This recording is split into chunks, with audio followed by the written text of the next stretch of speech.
পরিসংখ্যান বলছে দেশে প্রতি বছর চালের চাহিদা রয়েছে 3,60,00,000 টনের মতো। গত বছরে উৎপাদন হয়েছিল 4,13,00,000 মেট্রিক টন। চাহিদার চেয়ে উৎপাদন বেশি হলেও চালের বাজার অস্থিতিশীল হওয়ার কারণে আমদানির পথে হাঁটতে হয় সরকারকে। বাজার নিয়ন্ত্রণে গত 13 মার্চ ও 16 এপ্রিল দেশের 80টি প্রতিষ্ঠানকে 2,07,000 মেট্রিক টন চাল আমদানির অনুমতি দিয়েছিল খাদ্য মন্ত্রণালয়, যার সময়সীমা বেঁধে দেওয়া হয়েছিল 15 মে পর্যন্ত।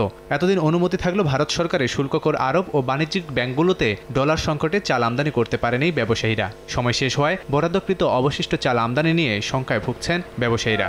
ব্যাংক ডলার সংকটের জন্য আমরা আমদানি করতে পারছি না। যদি বাজার স্বাভাবিক হয় তাহলে আমদানি করতে পারবো। ব্যবসায়িকরা যদি আমদানি অনুমতিপত্র পায় সেক্ষেত্রে আমরা পণ্যটি দ্রুত দেখে পণ্যটির মান পরীক্ষা করে ছাড়পত্র দেওয়ার সুব্যবস্থা করব। চাল আমদানিতে ভারতে 25% ও বাংলাদেশে 15% শুল্ক কর পরিশোধ করতে হয় আমদানিকারকদের। সময় সংবাদ, বেনাপোল।